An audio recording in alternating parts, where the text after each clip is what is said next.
అదేంటో కానీ శ్రీకాకుళం జిల్లాలలో వైసీపీకి ఏది అసలు కలిసి రావడం లేదు అని అంటున్నారు. నాయకులు అనేక మంది ఉన్నా వారంతా అలాగే ఇబ్బందులు, వివాదాలలో ఉంటున్నారు. Fire brand MLC Duvvada Srinivas ఇప్పటికే సస్పెండ్ అయ్యారు. అలాగే మాజీ స్పీకర్ తమ్మినేని సీతారాం పెద్దగా సౌండ్ చేయడం లేదు. మరో మాజీ మంత్రి ధర్మాన ప్రసాదరావు అప్పుడప్పుడు మీడియా ముందుకు వస్తున్నారు. ఈ నేపథ్యంలో పెద్ద గొంతుకగా జిల్లాలో సిద్ధరి అప్పలరాజు ఉన్నారు.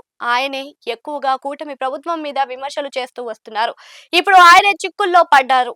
దాంతో జిల్లా టీడీపీకి కూడా ఇది షాకింగ్ గా మారుతుంది అని అంటున్నారు. జిల్లాలలో 3 పార్టీలతో కూటమి పటిష్టంగా ఉంటే వైసీపీ మాత్రం ఎప్పటికప్పుడు ట్రబుల్స్ తో సతమతం అవుతుంది అని అంటున్నారు.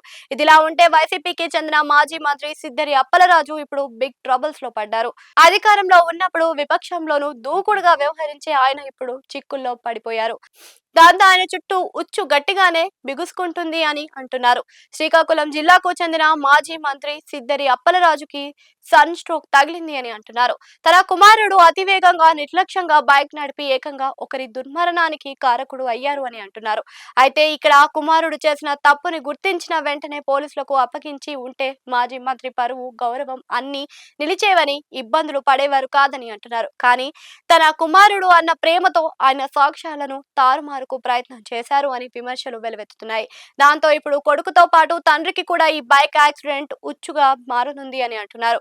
ఇదిలా ఉంటే సిద్ధరి అప్పలరాజుని అరెస్ట్ చేస్తారు అని ప్రచారం అయితే ఆయన సొంత నియోజకవర్గం పలాసలో గట్టిగా వినిపిస్తుంది. ఆయన సాక్ష్యాల తారుమారుకు ప్రయత్నించినట్టుగా ఆధారాలు అన్ని పోలీసులు సేకరించారని అంటున్నారు. ఈ విధంగా స్పష్టంగా మ్యాటర్ ఉండడంతో సిద్ధరిని కూడా అరెస్ట్ చేయవచ్చు అని అంటున్నారు. ఇక బైక్ యాక్సిడెంట్ కేసులో ఇప్పటికే సిద్ధరి అప్పలరాజు కొడుకు అరవ్ వర్మను పోలీసులు అరెస్ట్ చేసి జైలుకు పంపించారు.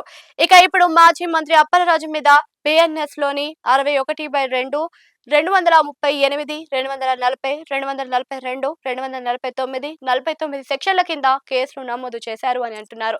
ఈ సెక్షన్ల మేరకు ఆయనను అరెస్ట్ చేయవచ్చు అని అంటున్నారు. ఇదిలా ఉంటే కుమారుడు బైక్ ని నడిపి ఒకరి ప్రాణం తీశారు అని పోలీసు కేసు ఫైల్ చేసి అరెస్ట్ చేసిన ఉదాంతం మీద సిద్ధరి అప్పలరాజు అయితే ఇప్పటిదాకా ఎక్కడా మాట్లాడలేదు. ఆయన మౌనంగానే ఉంటున్నారు. మరోవైపు సిద్ధరి పలాసలోనే ఉంటున్నారు అని చెబుతున్నారు.